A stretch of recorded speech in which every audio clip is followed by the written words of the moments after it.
Muy buenas tardes, qué gusto poder estar con todas, con todos, en un tema que sin lugar a dudas mueve la génesis de los movimientos artísticos del Nuevo Mundo.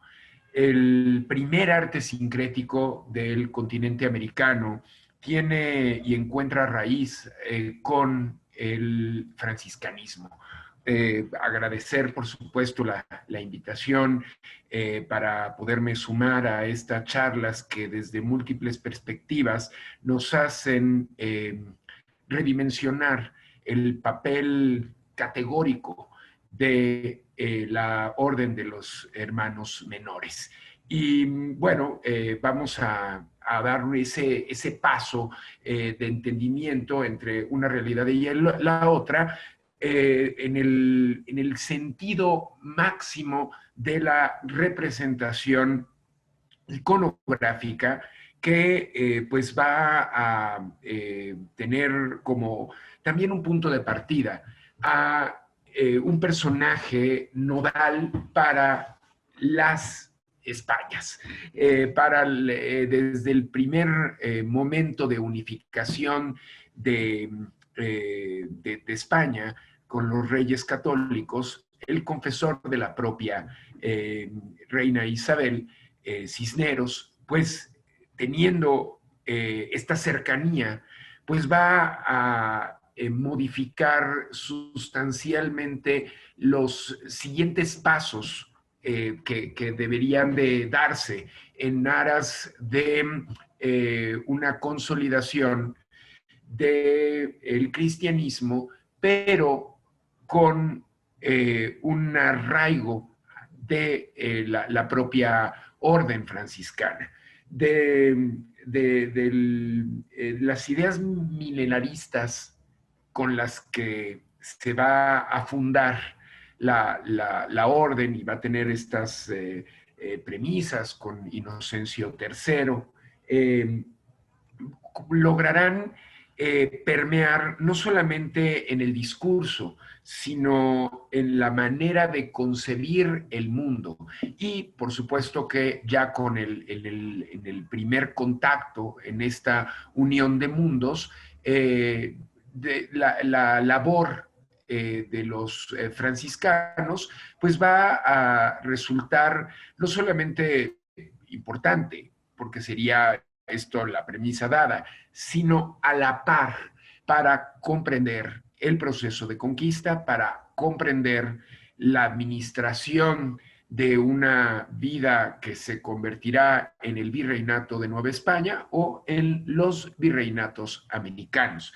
La contundencia que tiene la Orden de los Hermanos Menores, pues, con estas dos vertientes, la masculina y la femenina, pues van a encontrar efectivamente en San Francisco y en Santa Clara una forma de vincularse también con este cristianismo primitivo, con esta idea de que el boato y los bienes tienen que administrarse en una vida que va a resultar temporal y que hay un estadio ulterior que nos llevará a una vida eterna en una recomposición social en la que, y mística, en la que se van a fundir la imagen misma de Francisco con la de Jesús.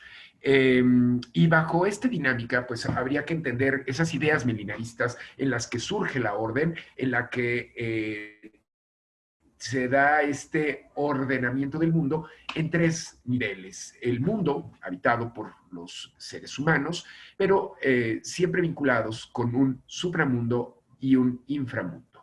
En esta cuestión, pues múltiples representaciones que se tienen del primer contacto de este arte en muchos sentidos sincrético, va a partir de esta realidad donde el mundo ulterior tiene una concatenación con las acciones que se suceden en el mundo, pero también tendrá una repercusión si no se lleva un camino ortodoxo hacia un sentido evidentemente contrario que condenará hacia ese infierno. Y en este sentido, por más visión que se pudiese tener desde el propio Vaticano para encontrar en el dios románico a un personaje justiciero, un gesto adusto, una relación que dramáticamente creará un temor del fiel versus las acciones que comete frente a la realidad más compleja, pues va a existir desde Francisco una vuelta sustancial de tuerca que nos lleva al buen Dios, al buen Dios que representará una cuestión bajo la mirada escolástica de el neoplatonismo.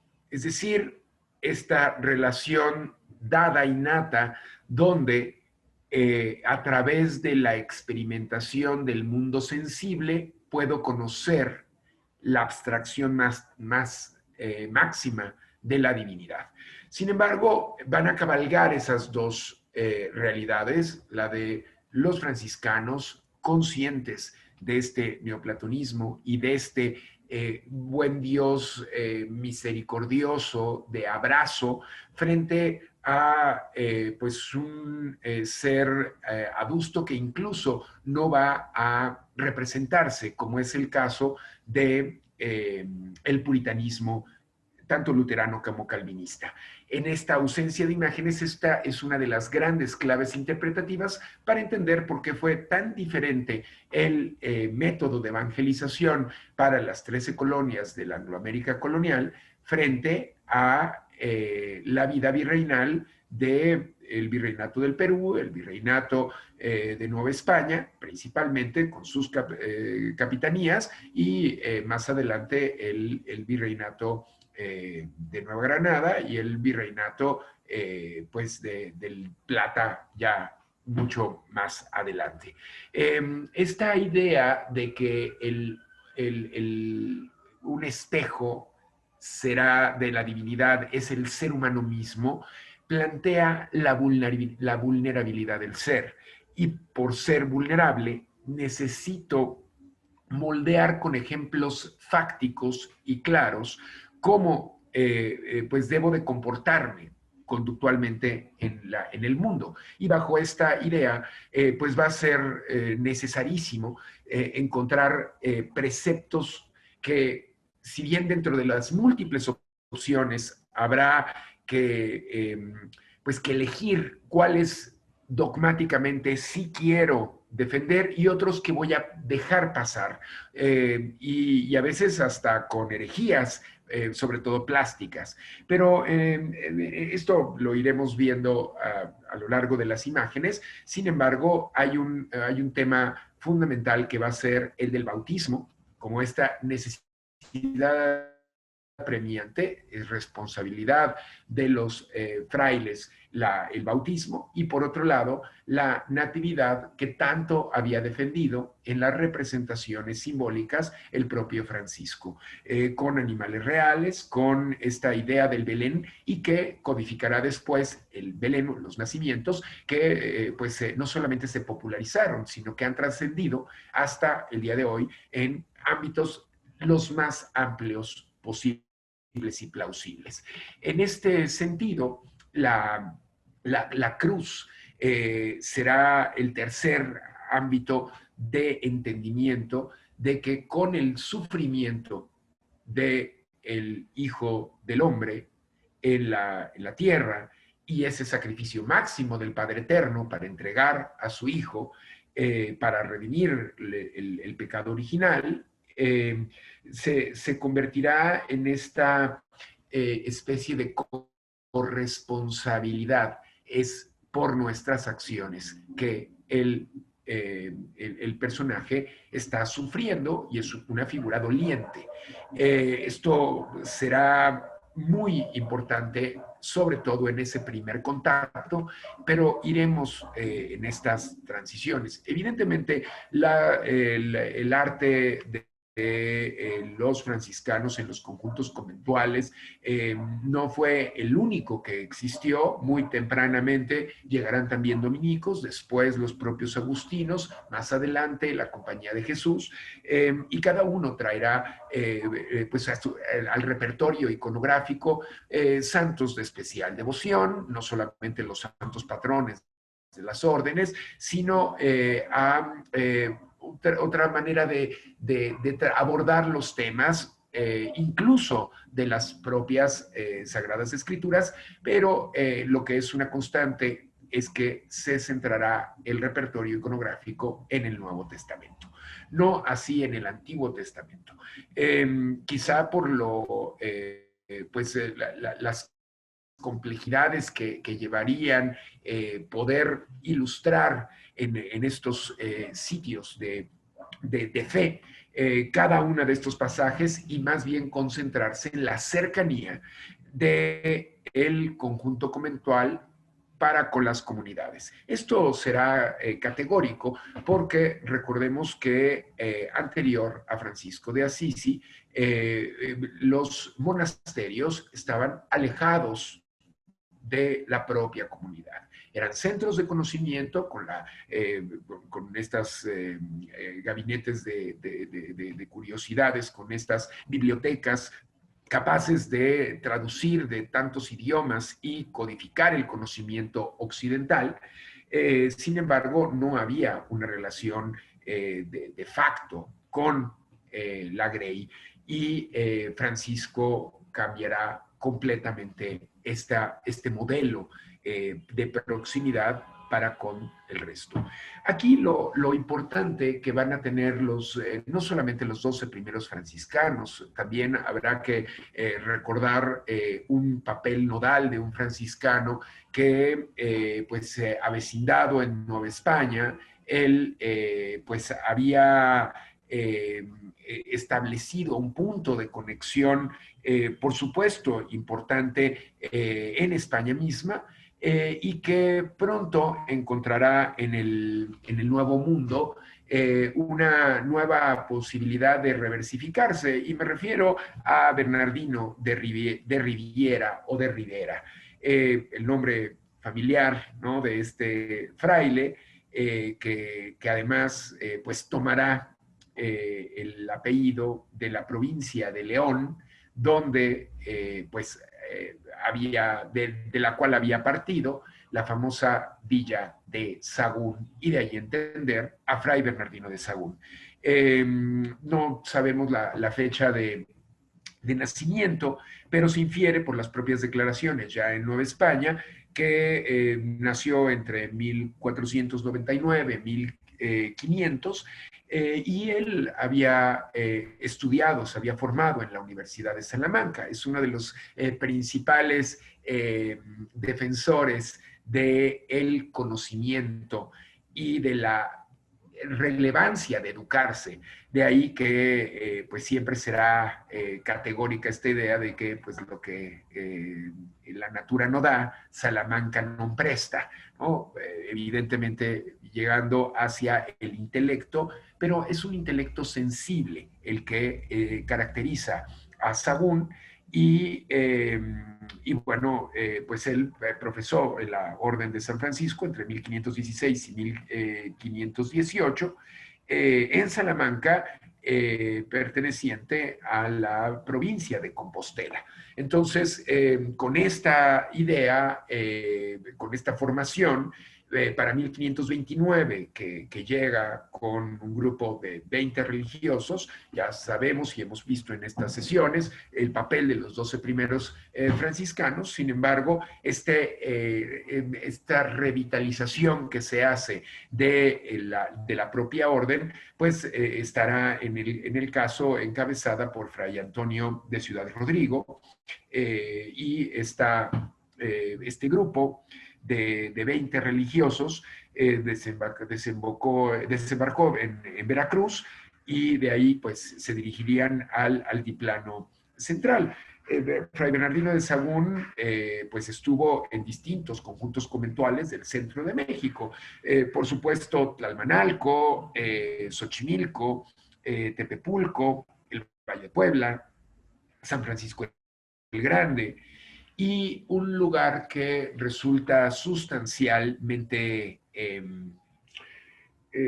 pues de gran valía para el conocimiento de los grupos mesoamericanos, evidentemente es, y porque de muchas formas lo sigue siendo, el propio Tlatelolco. Y en este sentido será fundamental entender a la otredad, asumir que existe con estas ideas milenarias, desde los primeros 12 franciscanos y desde el propio Fray Toribio de Benavente, el pobrecito, el Motolinía, entender que era, porque así lo quedan establecido, una de las 12 tribus perdidas de Israel. Luego entonces, no es que sean malos, es que han desconocido su origen y hay que regresarlos al rebaño, que es una cuestión muy importante, el regreso al seno cristiano que de pronto, pues en un momento se perdieron. Y de ahí entender esa idea de el indígena. Hoy en día el término pues ha sido revisitado y en procesos de decolonialidad puesto en crisis, aunque tenemos que llegar a la raíz latina para entender que indígena es el oriundo de una tierra, es decir, no es un término equívoco. Sin embargo, el punto es que efectivamente bajo una mirada de occidentalidad de heteropatriarcal, pues esto ha tenido un prejuicio y tamices que vuelven muy complicado, y hoy se habla de la defensa de los pueblos originarios. Sin embargo, bueno, en época también llamados así indios, tenían características que debían de tratar pues de seguir esas características que fueran guías para diferenciar lo bueno y su antípode, lo malo. ¿Qué es ser un indígena bueno para el siglo XVI? Bueno, dice el propio Sahagún. Recordemos nada más un segundo que Sahagún tiene a sus informantes. Valeriano será quizá uno de los más destacados, pero crean ese puente de entendimiento entre realidades. Y en ese sentido, pues queda consignado que un indígena bueno es generoso, prudente, diligente, discreto, de buen corazón, trabajador y pacífico.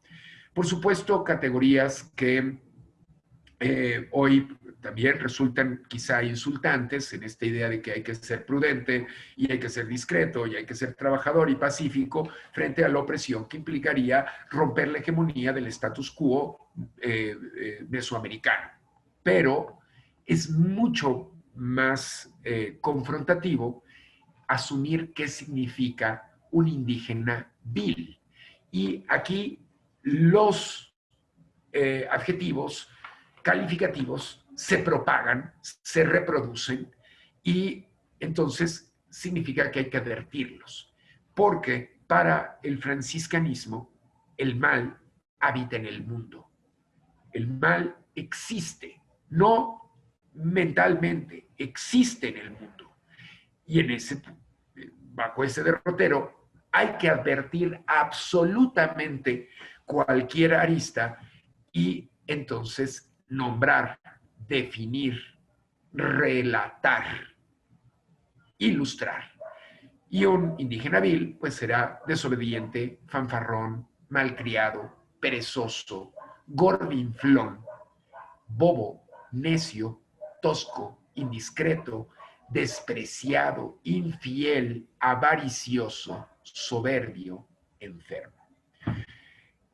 observemos que no están todos los pecados capitales y que habrá que entender cuáles son los puntos que más interesan y, bueno, subrayar la infidelidad, pero también la avaricia, el no compartir lo que nos es propio, y por otro lado, la soberbia como el máximo de los pecados. Porque si yo soy soberbio y peco de ello, bueno, pues puedo heréticamente despreciar a la divinidad. Y bajo ese sentido, despreciar también las formas de establecimiento de regulación social, que pues desobedecer al virrey es desobedecer al rey, y desobedecer al rey es desobedecer a Dios.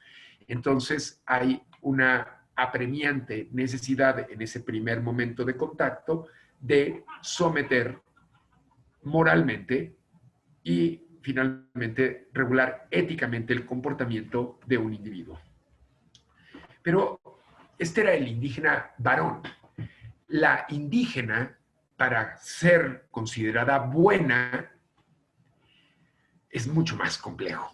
Virgen de verdad, nunca conocida, obediente, recatada, hábil, acatada, previsora, ahorrativa, diligente, acomedida, discreta y fiel. Las exigencias, por supuesto, para las mujeres históricamente han sido mayores y en este caso no es excepción. Una indígena mujer vil, negativa, sería mala de cuerpo, disoluta, licenciosa, libertina, puta, floja, cobarde, loca, necia, tosca, indiscreta, codiciosa, brava, engreída. Estos adjetivos calificativos, pues hoy los movimientos feministas del siglo XXI los hemos abrazado para decir sí, nosotras también somos esto. Y reivindicar el papel que se tiene porque fue constreñido. Y observemos plásticamente cómo hay una relación de seducción entre la mujer y la figura del demonio. Un demonio claramente con ecos rastreados de la Edad Media, donde desde el gótico mismo está ya fraguado esta idea de el diablo con patas de cabra, con cuernos, con cola, bello, y que tiene una parte de animalidad. Pero si decimos que en el mundo habita el mal, el demonio habita en el mundo, bueno, también tendremos que decir que su poder no es absoluto, que significa que el diablo no puede actuar por sí mismo. Requiere apremiantemente de un individuo para poder ganar agua a su molino. Es decir, el diablo no hace mal, seduce, intriga, susurra y lleva a que el ser humano cometa la falta. Es el humano frágil de entendimiento, frágil de corazón, quien comete esa falta. No es el diablo, pues, per se. Pero el diablo existe para esta realidad. El demonio habita en el templo. En el templo, por supuesto, en el templo mesoamericano. Es lo primero que quieren disociar y quebrar. Por eso este arte, tanto de los conjuntos conventuales como el propio códice florentino, pues nos llevan a estas imágenes que son espléndidas en una relación complejísima de simbología, donde el demonio será central, a veces mucho más representado que el propio Padre Eterno. Y si nosotros hacemos esta evaluación, el papel de María a veces es mucho más protagónico que el del propio Jesús, una cuestión herética. Pero la madre, toda bondad, pulcra en todas sus potencias, sin pecado concebida, además, ese beso de la puerta dorada, llevará a esta relación donde, pues, hoy, en el México del siglo XXI, pues sigue siendo omnipresente la fuerza femenina de María y, por supuesto, su advocación guadalupana, que no fue protegida evidentemente por los franciscanos hasta bien entrado el siglo XVIII. Aquí, pues estas ceremonias en honor al diablo había que advertirlas. Nada del pasado es permitido. Hay que sentenciarlo y ahí está, el diablo existe, ¿no? Y rompe el equilibrio. Por eso la música rota, quebrar todo lo que tuviese que ver con ese pasado inmediato. El diablo aparece y se transfigura. Por eso aparece, está y tiene esa capacidad de modificar, de seducir, porque puede ser cualquier persona, puede estar en cualquier persona, puede llevarnos a una situación de obnubilar la conciencia, porque puede estar en donde sea. Hay que estar alertas siempre. No llegan a los excesos ni franciscanos, ni dominicos, ni agustinos, ni evidentemente menos los jesuitas, de esta consideración del cristianismo puritano, donde pues hasta en el sueño puede entrar el demonio y a partir de ahí, porque vi a mi vecino inmediatamente en el sueño, pues y se enfermó mi vaca, puedo acusarlo, puedo sentenciarlo. Es mucho más psicótica la sociedad de, sobre todo, Nueva Inglaterra, ¿no? de este Massachusetts. Y otra de las figuras es que, bueno, entender a Adán y Eva como génesis del mundo, porque este es el paraíso. A diferencia, si es un paraíso en la tierra, habita el mal, pero es un paraíso.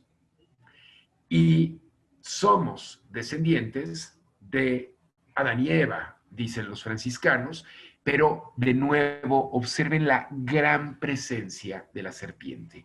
A diferencia de otras representaciones comunes para el propio humanismo y el Renacimiento con eje italiano, observemos que sí hay un tratamiento natural de los cuerpos, pero lo más importante es esta serpiente. ¿Cómo va? ¿Cómo tiene esos dos colores? ¿Cómo juega con una cuestión de día y de noche? ¿Cómo hay una apertura de gloria? Pero es más importante la serpiente en el árbol de la ciencia del bien y el mal que el propio Padre Eterno empequeñecido en la parte de arriba.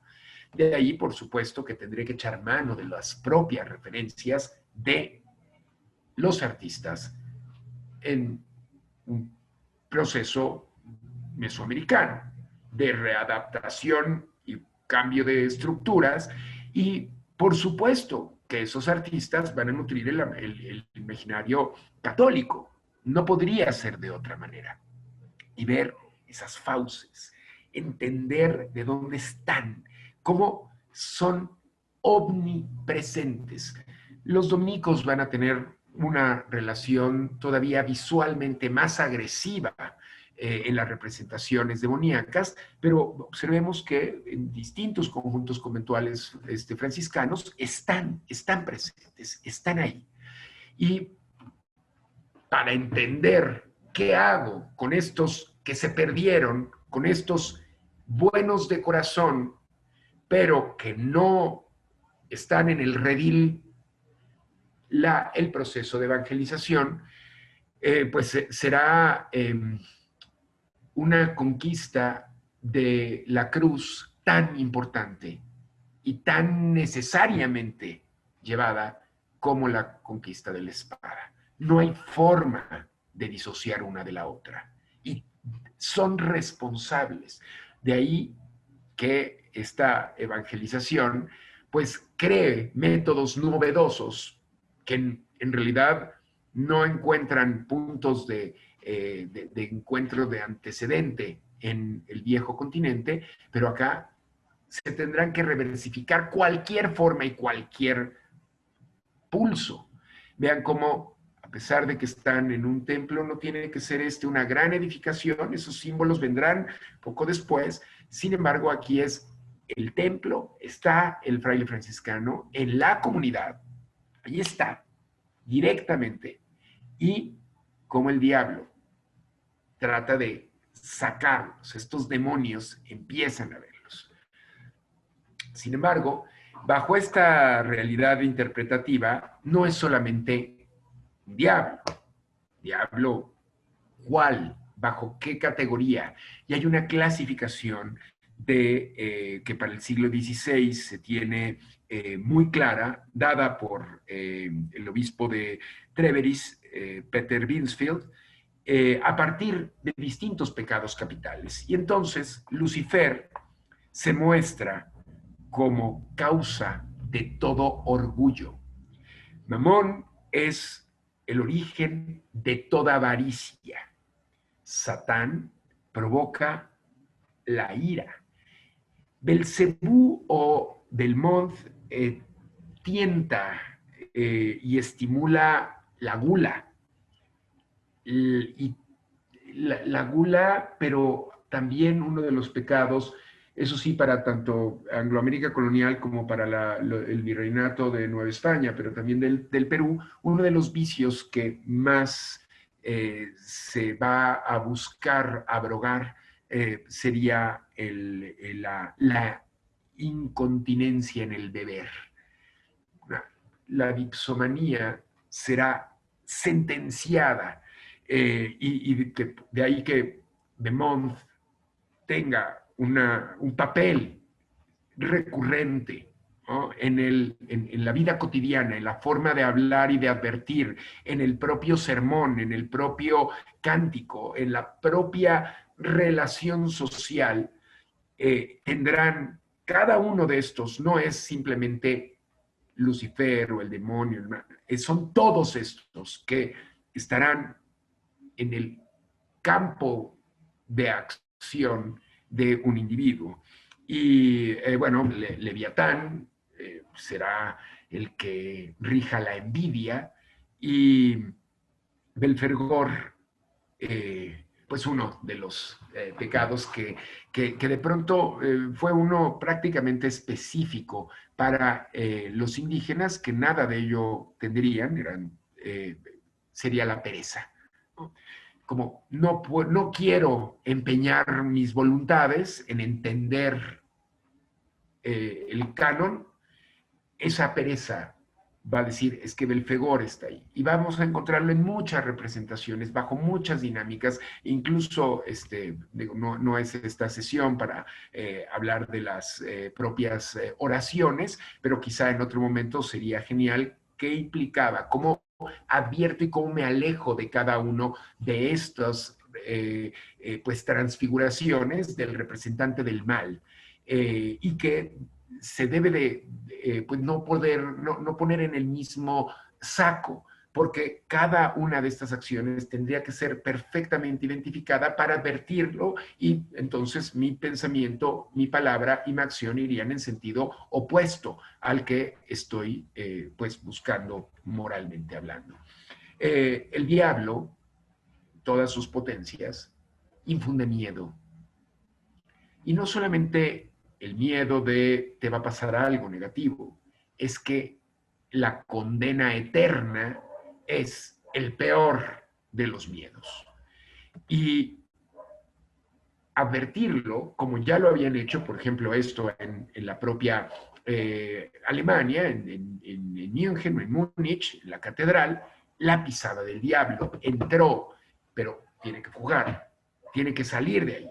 No hay manera de que permanezca. Habita en el mundo, pero no en el templo. Entonces es un lugar que podemos estar tranquilos, podemos estar en diálogo y en armonía social en estas convenciones. vean las figuras, cómo hay esta relación maniquea entre bien y mal. No puedo advertir lo que debe de ser si no tengo claro lo que no debe de ser. Y bajo esta dicotomía, el arte tendrá pendularmente una representación de bondad, pero quizá en menor sentido, porque lo que no debe va a ser omnipresente, va a tener una mayor relación. Esta es una cédula real muy importante que conserva Fundación Carlos Slim a través del Fondo Guillermo Tobar de Teresa, donde el propio emperador Carlos V, Carlos I de España, V de Alemania, habla sobre la no edificación de monasterios franciscanos, le llaman monasterios, pero son conjuntos conventuales, sin la licencia del virrey. Es decir, hay una relación cabal de no pueden construir donde quieran. Recordemos que hay el sometimiento de las órdenes mendicantes y va a ser un sometimiento al Vaticano y al mismo tiempo a la propia corona. No hay forma de que nada más sea el Vaticano en contra de la corona. No, no funcionaba de esta manera. Y en este punto, las ciudades fortaleza. Con frecuencia podemos escuchar es que había un lugar gigante para una comunidad muy reducida. Sí, porque estas edificaciones resultan en símbolos.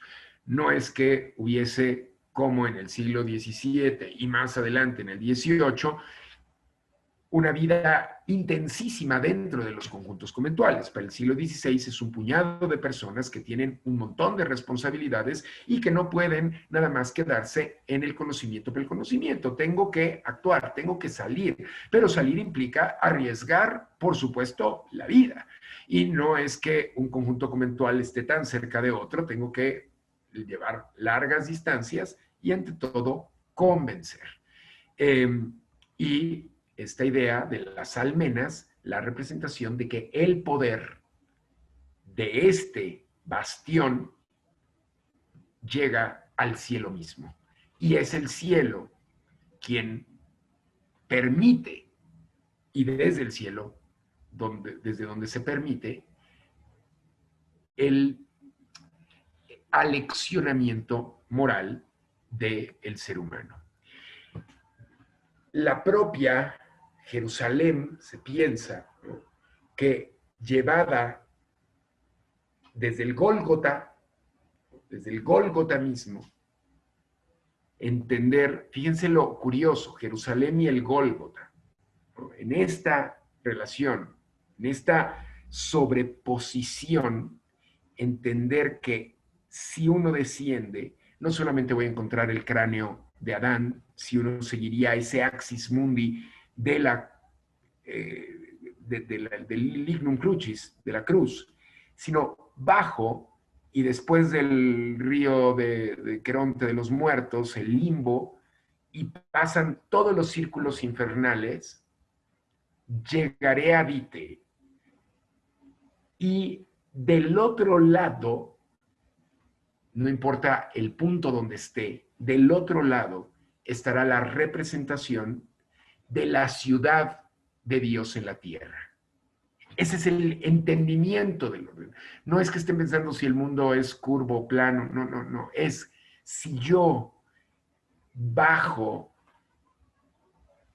al lado, la antípode será precisamente crear una ciudad de Dios terrenal. Por supuesto, las supercherías y la hechicería y la brujería van a tener un papel fundamental y hay que advertir también ese papel que van a tener las mujeres. De un punto de vista muy misógino, esta era la realidad. Tienta y hay un puente de entendimiento entre cualquier representante del mal, cualquier demonio y las mujeres. El infierno, de nuevo, existe, más aún, ya entendemos cómo existe y bajo qué dinámica existe. Y entre más gráfico voy a causar ese impacto que va a requerir el entendimiento de los 7 pecados capitales. La soberbia, de la que resulta el ego, antes llamada vanidad, es un producto de soberbia. Envidia, la que resulta de los celos, la lujuria, de la que resulta la sensualidad, ira, de la que resulta el enojo, gula, de la que resulta la glotonería, la codicia, de la que resulta el egoísmo, también llamada avaricia, y la pereza, de la que resulta la inactividad voluntaria. Frente a ellas, pues las virtudes teologales, fe, esperanza y caridad, y las cardinales, fortaleza, prudencia, justicia y templanza. Contra la soberbia, la humildad; contra la avaricia, la generosidad; contra la lujuria, la castidad; contra la ira, la paciencia; contra la gula, la templanza; contra la envidia, la caridad; contra la pereza, la diligencia. Entendiendo esto, llevo una gran parte de la ecuación, pero hay un elemento nodal que incluso resulta apremiante a ultranza para la salvación. Es decir, tengo que llevar a estos al buen camino, y para ello no hay otro sacramento que resulte tan importante en el siglo XVI como el propio bautismo. Será importantísima esta referencia, esta idea de salvación, y aunque este es un Camilo del siglo XVIII, la verdad nos lleva al entendimiento de cómo operaba, no la confesión del final de la era virreinal, que era el sacramento más importante. Entendido, la confesión. Confieso yo ser pecador. Acá no importa si lo creas o no lo creas, es necesitas renunciar al diablo y necesitas afirmar a Dios. Con esta idea, el bautismo será lo más importante. ¿Cómo hay estas vías de evangelización? Tengo que conocer, y conocer vamos a llegar a los puntos más sublimes del entendimiento de la realidad anterior al proceso de conquista. Tengo que conocer, por eso esta idea de, es que solamente hubo destrucción. Por supuesto que en un proceso de conquista, muy dolorosamente, hay heridas que resultan de la destrucción. Sin embargo, bajo la responsabilidad franciscana y la conquista de la cruz, el conocimiento de la realidad inmediata anterior será realmente el punto de partida para poder edificar una nueva realidad. Y de esta nueva realidad, pues resulta sincrética e híbrida. Huitzilopochtli es más o menos como un Hércules. No puedo decirle un Hércules, sin embargo, tienen esta relación, pues como les digo, de semejanza, de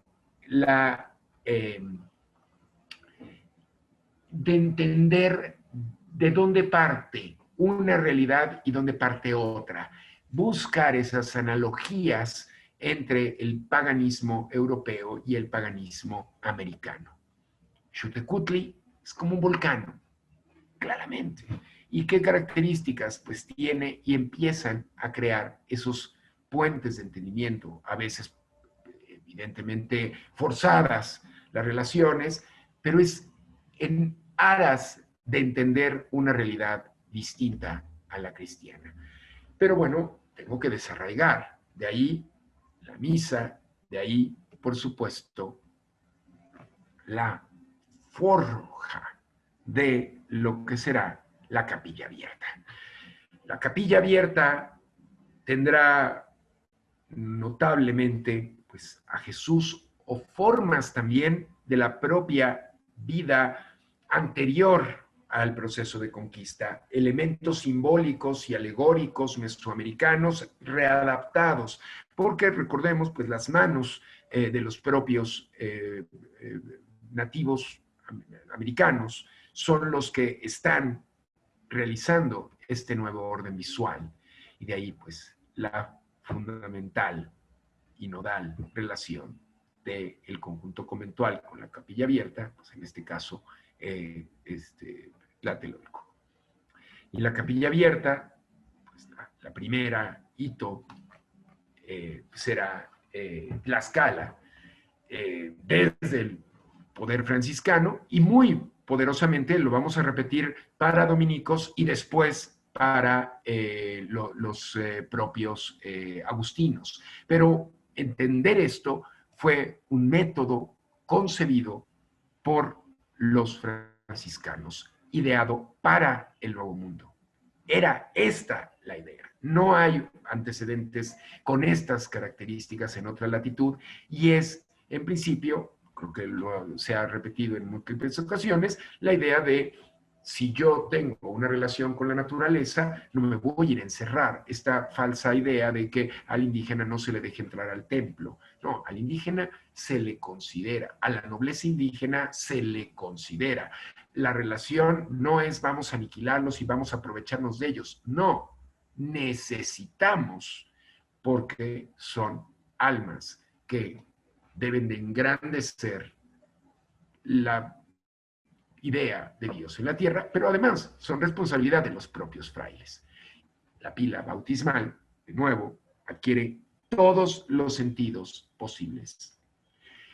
Por supuesto, agua viva y tener la piedra de Chalchihuite y entender los 5 puntos cardinales, norte, sur, este y oeste, con el centro añadido desde una concepción mesoamericana en la pila bautismal. Todo se conjuga ahí. Es agua viva y pareciera quizá una corona de espinas, pero es el agua que fluye. Estos glifos que tienen una relación absoluta con el pasado, en este caso mexica, readaptados, resignificados, con una idea de, claro, lo veo y lo entiendo y entonces lo asumo. El bautismo de Cuauhtémoc, de Bartolomé de Olmedo, si bien es del siglo XVIII, nos permite entender la categórica necesidad del bautismo desde el tlatoani, desde el lengua, ¿no? Lo que traduce, lo que implica la realidad del mundo, su interpretación para todas, para todos, y que desde ahí absolutamente el grueso de la población debe de bautizarse. Y aquí están, y vemos los chimalis y inventados, no eran de esta manera, pero hay una apremiante necesidad de decir, este es el origen, estos somos, este es un nuevo origen. Vean estas tablas, que son las geniales tablas o tableros de madreperla, esta venera incrustada sobre la madera con veladuras de oro, plata y pintadas al óleo de la familia González en un mundo unido, ¿no? En esta relación, y la necesidad del bautismo. Ellas, ellos, todos es agua viva. De nuevo, las dos premisas sustanciales es la renuncia del diablo y la aceptación de una divinidad una, trina en una, pero una, que por supuesto iba en contra de un panteón plural de las culturas mesoamericanas, no solamente mexicas, también mayas, toltecas, ¿no? Y para cualquier otra latitud, ¿no? Zapotecas, mixtecas, ¿no? Todas estas realidades plurales, pues había una deificación de las fuerzas de la naturaleza y en este sentido, pues Sagún mismo lo menciona, no esta idea de que los predicadores y los confesores son médicos de almas. Es una de las categorías más importantes que tiene el franciscanismo frente a las otras órdenes, esta idea de médicos de almas para curar enfermedades, conviene que tengan experiencia en las medicinas y en las enfermedades espirituales, el predicar de los vicios de la república para enderezar contra ellos su doctrina y el confesor para saber preguntar lo que conviene y entender lo que dijesen tocante a su oficio, conviene mucho que sepan lo necesario para ejercitar sus oficios. Esto, pues, es evidente la relación que se tiene con una muy compleja forma de entendimiento de la observancia de la regla de que San Francisco había tenido, ¿no? Con esta idea de una pobreza en casas, en vestidos, en camas, y esta idea, pues, de lo austero, eh, incluso con estos ayunos extensos, donde no hay carne, donde no hay vino. El noviciado, recordemos, pues duraba 2 años y servía para probar a los aspirantes en el rigor de la regla. Y va a surgir como una iniciativa contra el estilo de la vida y el boato de conjuntos monásticos, y de ahí pues los observantes que se consideraban depositarios del ideal franciscano original. Si eso había pasado en España, en Nueva España, pues sería una iglesia reformada la que estaría llevando, y por supuesto de nuevo Francisco Jiménez de Cisneros, el cardenal, pues teniendo una impronta a distancia, ¿no? Desde 1492, pero a posteriori siguió teniendo ese peso específico para pues el reordenamiento del mundo. Y estas extensiones que nunca se habían experimentado, ¿dónde están? ¿Cómo llego? Por eso decían, no, es que de un lado al otro puedo fundar otro conjunto conventual, y de ahí las regulaciones que ya está exigiendo el propio Carlos V, ¿no? Con la anuencia, evidentemente, del virrey, ¿no? Y para esta relación, pues no solamente hay que conocer, hay que implantar, hay que sembrar una nueva forma, y es un método híbrido. Conociendo ese pasado, creo, como el Pedro de Gante mismo, catecismos, relaciones, oraciones y una búsqueda de entendimiento entre las dos partes. No están llegando con la hoja en blanco. Es el entendimiento de dónde estaban y cómo es que puedo sembrar una semilla que va a florecer en la verdadera fe. Y entonces encontramos de nuevo la piedra de Chalchihuite, los 5 puntos cardinales para entender el todo, el mal, la forma, el propio Cristo, ¿no? Estos pequeños glifos que nos están llevando al valor simbólico y metasimbólico, donde pues el corazón, el órgano del cuerpo más importante para la realidad mesoamericana, es el corazón acá inflamado por el Espíritu Santo, que anima, ese neuma, ese soplo divino que anima el corazón. Y entonces reconozco, por eso, de buen corazón, de corazón te lo doy, con el corazón en la mano. Aquí encontramos estas relaciones que no son frases vacuas, es el entendimiento cabal de que tiene una conexión con el yolotl, con el corazón. El emular va a ser fundamental. Como él, tú. Él, la divinidad como yo, Yo, individuo, como el fraile, puedo hacerlo. No es alguien tocado por los dioses, es que Dios habita en su corazón, pero porque también habita en el mío. Y esta conexión también resulta absolutamente novedosa. Entonces, puedo emular la acción, puedo caminar como se ha caminado y, evidentemente, ante todo, con amor. No es esta cuestión de nuevo de aniquilamiento de la realidad interior. No habría funcionado. Sería imposible. Hay desde el amor la propia relación entre una comunidad y la otra.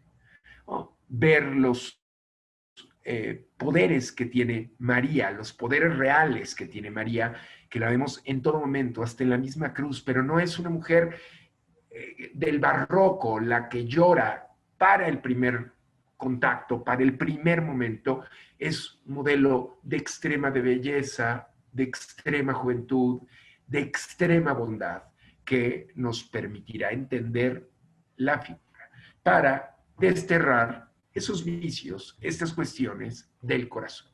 Si el corazón está endiosado, ¿no?, que era el mismo sentido, Ixtlin-Yolotl, para los en náhuatl, ¿no?, para los mexicas, bueno, era la descripción de un artista, el corazón endiosado. Hace algo y toca y crea magia. Bueno, pues en este sentido, toda la soberbia, la gula, la ira, todos los pecados capitales, con recibir a Jesús en el corazón, ¿por quién? Por intermediación del Espíritu Santo. Y de nuevo, la fusión. El arte se va a valer de esas premisas inmediatas anteriores, duales de nuevo, el agua y el fuego, las estrellas y la tierra, lo bueno y lo malo, lo masculino y lo femenino, pares opuestos que se complementan y su función es precisamente dada en el correlato, en el otro lado de la balanza, y entender estas cuestiones de agua, fuego, agua-fuego, propias de las dualidades mesoamericanas, y de ahí entender este concepto cada vez más complejo, decirle este kitki como algo que no existía, una suma aditiva de valores. Sin embargo, perdón, una suma de valores y que aditivamente está vinculando esos pasados con este presente. Y en estas relaciones y en estas consideraciones era muy claro, tu dualidad aquí es la dualidad máxima, el bien frente al mal. Y entender fuerzas que van viendo en modelos que voy a replicar. Con estas relaciones, con esta oralidad, empiezo a crear un arte que, bueno, a ver, no puedo gastar fortunas en hacer un conjunto conventual porque tampoco tengo ni los recursos ni las personas para hacerlas. Entonces, la pintura mural será muy importante. Además, con un antecedente clarísimo que tenemos en todo Mesoamérica, Cacaxtla, Bonampak, la propia Teotihuacán anterior, en el clásico, y por supuesto México, Tenochtitlan. Y en estas relaciones, pues crear esas miradas, esas múltiples miradas, ¿no? Que nos llevan al entendimiento máximo. Vean la pureza del plateresco, juegos de luces y sombras. No hay este derroche iconográfico que nos va a llevar a simbologías y alegorías mucho más complejas un siglo después. Aquí es el escenario, claro, con añadidos del siglo XVIII, pero entendemos cuál es la perspectiva del plateresco del 16. Encontrar esas bóvedas de cañón corrido, pero decoradas. Tener esos arcos de medio punto, pero pintados, esos intradoses llevados a formas donde entendemos que es una constelación, es una bóveda celeste, porque la bóveda celeste es la misma relación que yo tengo directamente con con la naturaleza. No puedo encerrarme, no tengo, es recrear la naturaleza misma. Las bóvedas de cañón corrido, estos juegos, estas esencias, estilvanar elementos y llegar, por supuesto, a Juan Gerso y Tecamachalco, donde pues encontramos pintado sobre papel amate, con baba de nopal, pues una alegoría complejísima donde estaría cada escena, aquí, una de las primeras del Antiguo Testamento, pues el Arca de Noé. Entender esas aves, entender esas aguas, vean cómo hay motivos que parecen chinescos, a ver, ante todo, un no entendimiento de todo lo que conllevaría las occidentalidades.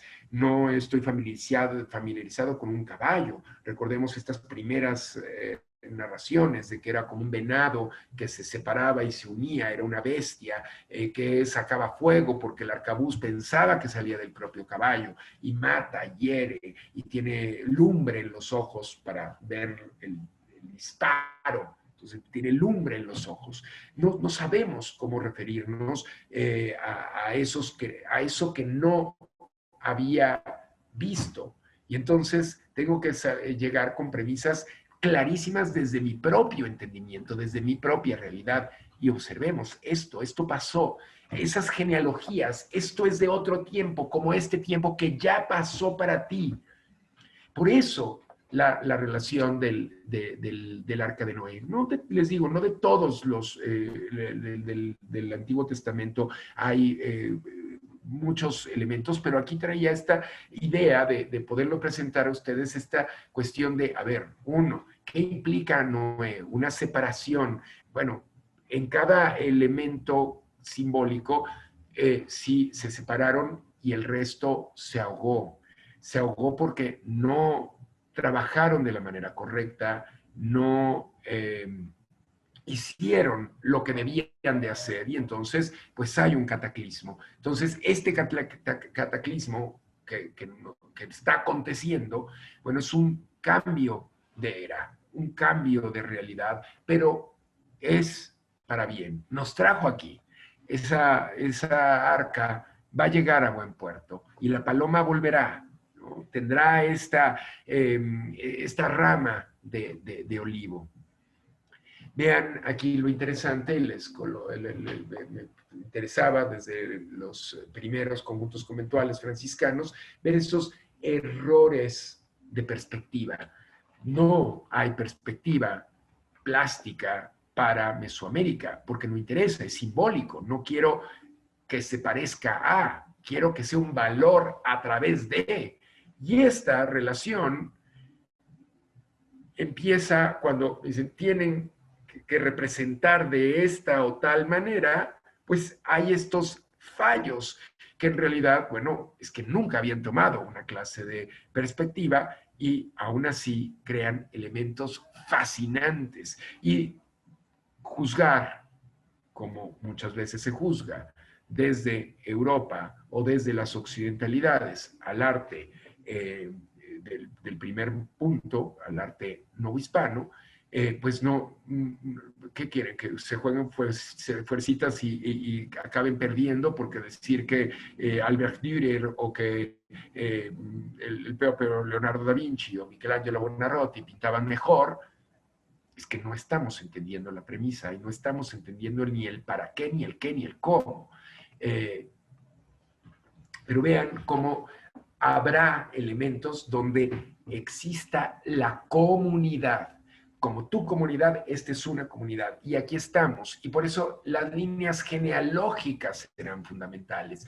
Aquí venimos. Es un San Francisco, pero aquí están los otros hermanos. Y vean cómo se van a repetir en múltiples representaciones, en múltiples formas, tener estas ideas que los llevarán a textos. Bueno, Pedro de Gante, entendimiento, ojo, no son de época, son de prácticamente siglo y medio después, pero el valor que se tiene, van a educar y van a educar a las niñas, y aquí está, y acoge, abraza, es bondad.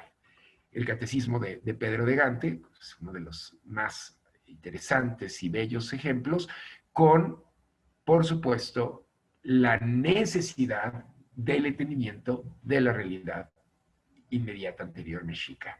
No hay otra forma. No soy tan buen dibujante, lo hago. Buscamos, vemos qué hacemos para que se entienda. En 1205, Francisco de Asís pasa largas horas en una gruta, se ocupa de los leprosos e intenta rehacer de sus ruinas el pequeño oratorio cercano a San Damián. En 1219, el segundo capítulo, incita a los religiosos a convertir a los infieles. Francisco, reanudando un viejo sueño, pasa para Egipto, donde se le une a la armada de la Quinta Cruzada. De ahí pasa a Siria. El entendimiento de el compromiso que tiene Pedro de Gante, como lo tuvo Francisco, del viaje, de emprender ese, ese periplo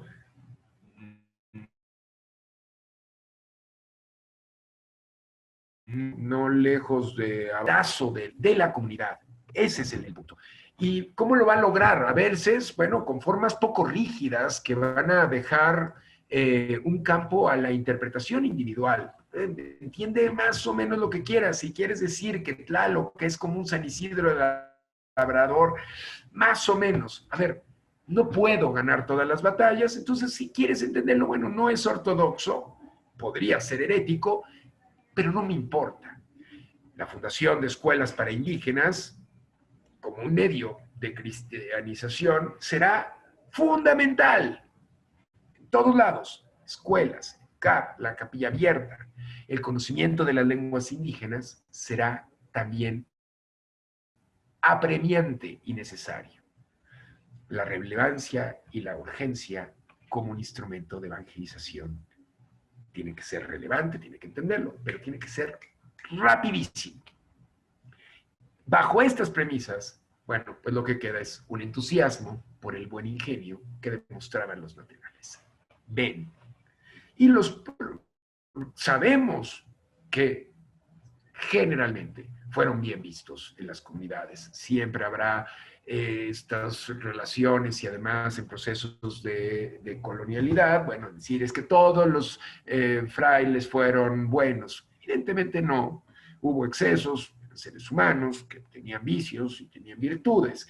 Sin embargo, hay una consciente manera de abrazo al indígena. Y vean cómo, de nuevo, las genealogías. Está el obispo de Toulouse, está Buenaventura, doctor de la iglesia, evidentemente también franciscano. Luego aparece la Virgen, en diálogo con San Francisco de Asís. Está Antonio de Padua, el santo del amor a los pobres. Por eso Antonio de Padua, que va a recoger al niño, que lo va a abrazar, que lo va a tener, y será fundamental. Además, la Virgen le da a ese niño para que lo mezcla. Y luego, pues resulta que ahora, no sé si todavía se castiga y se pone de cabeza al pobre Antonio. Y Bernardino de Siena, el impulsor de la Reforma Franciscana. Con esta entidad, todos los demás están presentes. Se hace un hortus conclusus, es decir, el huerto del paraíso, del jardín del Edén, donde se abraza María, donde está el propio unicornio. En ese punto hay una relación para América. Vean la belleza de las representaciones, ¿no? Ver esta María, de nuevo, toda bondad, es la Regina Coeli, ¿no? La reina del cielo, con un Francisco con esa genuflexión, ¿no? Con esta idea de vasallaje, pero al mismo tiempo como un nuevo árbol de Jesé, un nuevo árbol del David, comunica para todos los frailes al amparo. Vean las representaciones de María con estas flores que tienen todo que ver con el mundo mesoamericano. Vean esos ángeles, vean los serafines, incluso, que guardan una relación extraña, como que 6 pares de alas. Entonces, pero Apolo, hay una, quizá una mayor libertad que la que podría haber existido plásticamente en el viejo continente, absolutamente. ¿No? Vean el Ave María, ¿no? Y verla ahí y entender, ahí impongo, está. Y una imagen de una dolorosa cerca de Colman, perdón, y de pronto encontrar estos como soles que son esas dagas de dolor, pero es que todo el universo parece realmente un zodiaco mariano, una constelación la que está representando, y María en el centro. Y para entender este repertorio que necesita tanto la imagen como la voz, un método audiovisual, el que inventan los franciscanos, desde el primer momento, pero refrendado, les digo, por esta segunda llegada con Sagún, un método audiovisual que realmente haga una parte y la imagen quede y empate bajo su contraparte. Tan importante es una como la otra. Por eso es tan rico el repertorio plástico. Se necesita, es una condición. Y la voz, pues no puede ser en español, no hay forma. Necesito aprender náhuatl, necesito conocer absolutamente las sensibilidades del lenguaje. Y bueno, de la colección del Centro de Estudios de Historia de México, pues encontrar a Fray Alonso de Molina, donde este Francisco queda claro quién es Francisco. Es como Jesús. Aparece ese Cristo seráfico en una apertura de gloria y le va con hilos invisibles a colocar, aquí más visibles, ¿no?, los estigmas. Experimentar místicamente que es también como Jesús. Esta idea de pobreza, ahí lo acepta, aquí estoy. Y además, pues el primer vocabulario, pues en lengua castellana y mexicana, es decir, español y náhuatl. Para 1555, aquí comienza la cuenta según la lengua mexicana, ¿no? Es uno de los grandes inicios, ¿no? ¿Y qué tipo de precisiones, qué tipo de palabras? Porque podrían ser muy elementales y no, absolutamente no.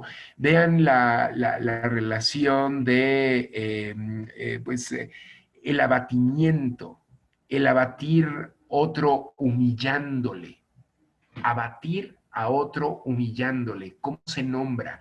Porque eso también hacían, evidentemente, las huestes españolas, abatir al otro humillándole. Eh, Vean, ¿no?, la fuerza que tiene las palabras y su retórica, ¿no? Eh, la, no sé, el entender eh, la, cada una de los matices que implicaría el pensamiento, ¿no? De las formas más abstractas están aquí, ¿no? De dónde viene, chillar, ¿no? Chillido, el, el que da, el dador, la dama, eh, cada, cada floritura del lenguaje que nos está llevando un universo simbólico detrás de la palabra, entenderlo en náhuatl sin estos lenguas como la propia Doña Marina, ¿no? Que después, bueno, sería el señor y la señora Malinche, pero Doña Marina. Eh, el falso profeta. Por eso eh, la falta, la fama mala, la fatiga de cuerpo, eh, ver el principio de la oración del orador, es el preámbulo, el principal, el primero de los dos, el primero de muchos. Es decir, no es solamente referirnos a vaso agua, están, pero hay infinitamente una necesidad de entendimiento cosmológico, pero al mismo tiempo cosmogónico, ¿no? Eh, soberbio del alba, soberbia en el habla, sobornar, sobornado, sobornador, soborno. Todas estas referencias sabemos qué implican los sobornos, sabemos, pues aquí encontrar entonces un origen a la corrupción que seguimos padeciendo. Eh, las relaciones, por supuesto, familiares estarían presentes y cada una de las cosas, ¿no?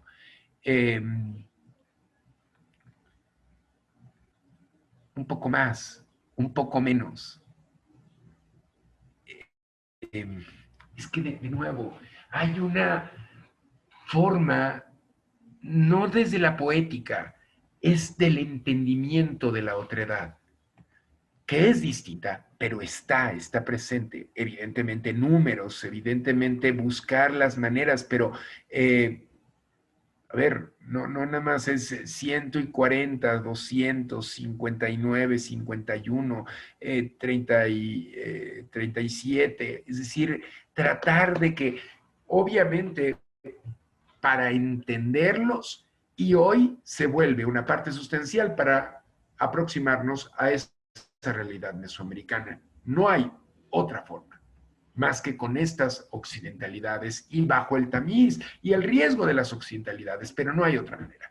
Y por supuesto, no nada más era para el centro de México. Fray Maturino Giberti, pues, entregará para 1559 el diccionario en lengua tarasca, la famosa lengua de Michoacán, es decir, el propio Michoacán. Y vamos a apurarnos, ¿no? Pero aquí, bueno, esta imagen de nuevo ya la habíamos visto en un muro y ahora llevarlo de pintura mural al libro, al texto, ¿no?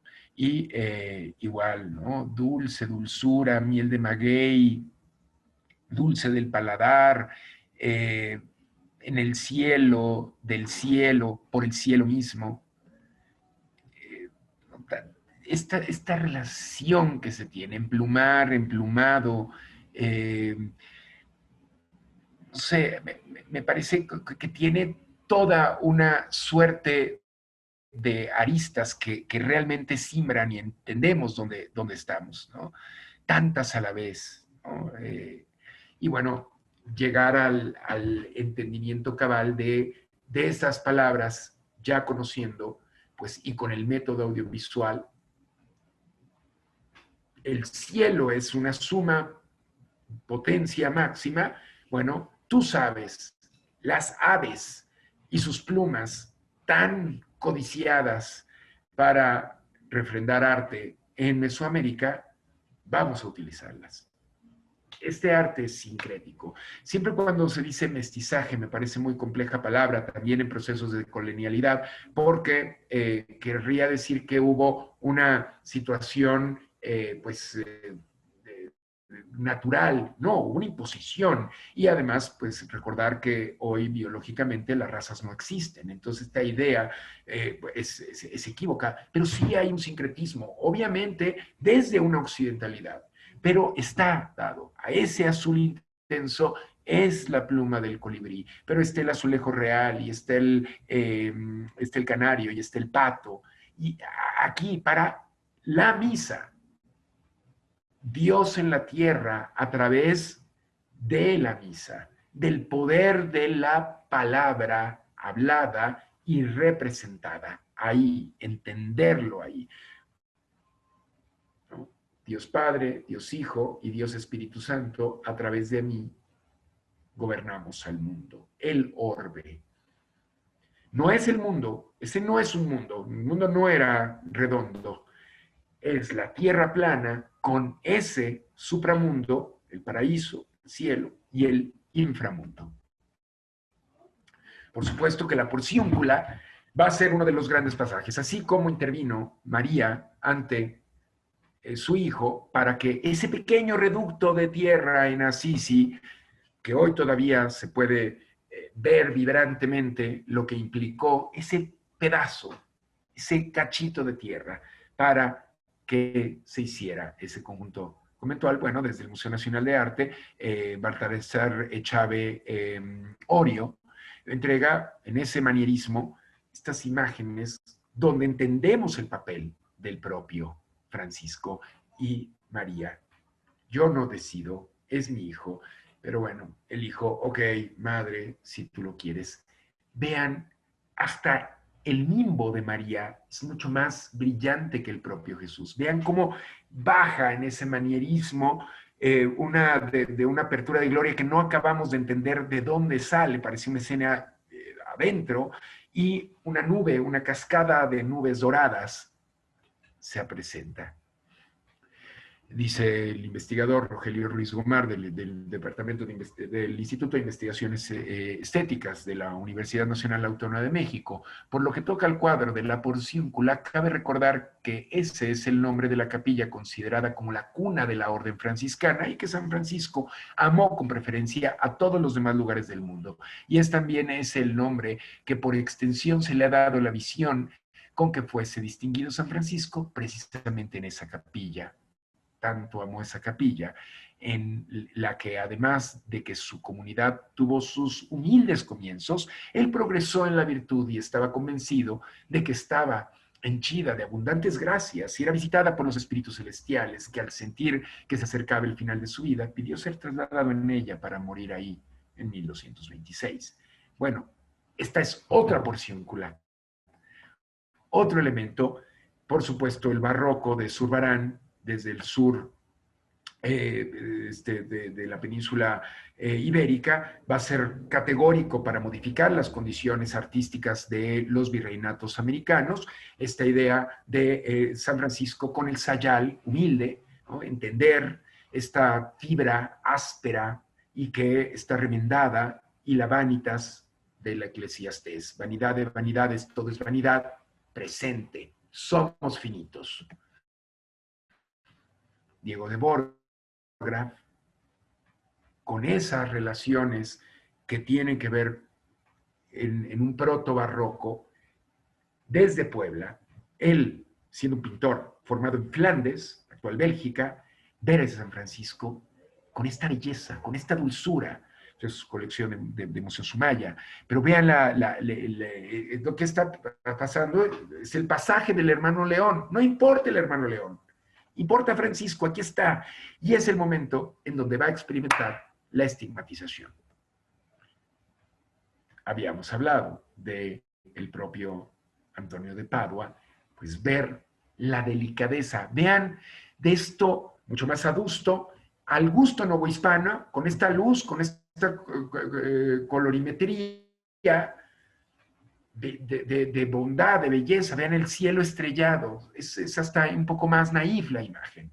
Y ver, pues, esta posibilidad redentora de recibir al propio Hijo de Dios entre los brazos. Vean la naturaleza, ¿no? También de Museo Sumaya, la anterior, esta del Museo Regional de Aguascalientes, del Instituto Nacional de Antropología e Historia, de Luis B. Rueco, una visión de San Francisco, deponiendo las armas, renuncia al mundo, renuncia a lo que fue, a esa vida fresa, ¿no? Ahora diríamos fifí, y que de pronto asume que hay un diálogo constante.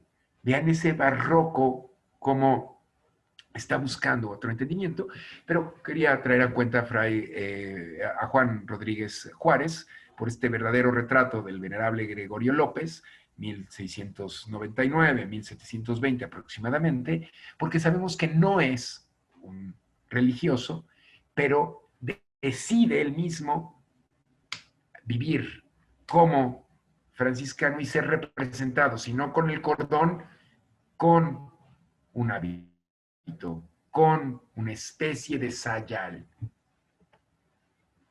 San Buenaventura, ya habíamos hablado de él, bueno, aquí José Juárez, en ese barroco sobrio, ver el libro del conocimiento y ver esa pluma y esta relación de entendimiento en la dulzura de los rostros. Y por supuesto, llegar a la relación. Así como Francisco es como Jesús, bueno, este método audiovisual nos lleva a entender que Dios habita en el corazón, pero al mismo tiempo es el corazón mismo, porque esa lanza que va a perforar el corazón en el Calvario es un ojo. Y en esas gotas hay una gota transparente, es decir, está llorando. Y es el Padre Eterno quien comunica. Para, en el siglo XVIII, porque no era el tema, los que estábamos en el mismo, pero cambiar el cordón exclusivo franciscano por la relación fundacional.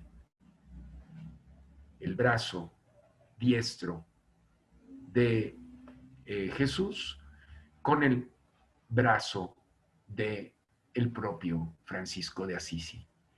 Y la cruz en medio, o a veces sin la cruz. Estos brazos entrecruzados, este gesto de unión para llevar a el siglo XIX, y aquí, por ejemplo, Félix Parra, con un personaje como Fray Bartolomé de las Casas, y ver las dinámicas de entendimiento muy complejas de ese papel que jugaron los franciscanos, a veces heroicos, representados, a veces dolorosos por, de nuevo, un proceso de conquista, pero siempre buscando el entendimiento de la realidad inmediata anterior. De otra manera, no podrían haber tenido tierra fértil y nuestro conocimiento de esos mundos mesoamericanos estarían completamente truncados si no hubieran sido por estos primeros franciscanos y después, evidentemente, por agustinos y dominicos. Y los indios, con el gran temor que cobraron a los españoles, daban cuanto tenían, más como los tributos eran tan continuos, para poderlos cumplir, vendían a los hijos y las tierras a los mercaderes, y faltando de cumplir el tributo, hartos murieron por ello, unos con tormentos crueles, porque los trataban bestialmente y los estimaban en menos que a sus bestias. Historia de indios. Fray Toribio de Benavente, por supuesto haciendo un desvelamiento autocrítico de que no, estas relaciones evidentemente también fueron trastocadas, también hubo excesos, también hubo humillaciones, violaciones, pero ante todo buscando el yo soy distinto a eso, puedo ser distinto a eso, hay que desear modificar las condiciones. Yo espero pues que esta presentación nos permita la forma más de entendimiento máximo de una de las órdenes que, por supuesto, marcó sustancialmente los derroteros estéticos del continente americano y que estoy cierto que este es un primer paso para poder abrir a un mundo simbólico, alegórico, que nutrió de una forma extraordinaria estas herencias culturales. No pudimos hablar de música, pero que musicalmente hablando, desde la escultura, desde la pintura mural, desde la propia gastronomía y la cocina, y nos llevan a entender mejor esta simiente franciscana en América. Una oportunidad para también pues invitarlas a Museo Sumaya en la sala 3 de Museo Sumaya en Plaza Carso, de esta sede en el poniente de Ciudad de México, pues un diálogo entre los antiguos maestros europeos y novohispanos, donde hay presencia franciscana y de múltiples relaciones más, pero que también nos permiten vivir y pulsar ese arte inicial, también como el Museo Nacional de Arte, como el propio Museo Franz Mayer, como el Museo Amparo en Puebla, y ir descubriendo un símbolo que tiene cabida y que está abierto a múltiples interpretaciones desde, de nuevo, y subrayo, nuestras occidentalidades.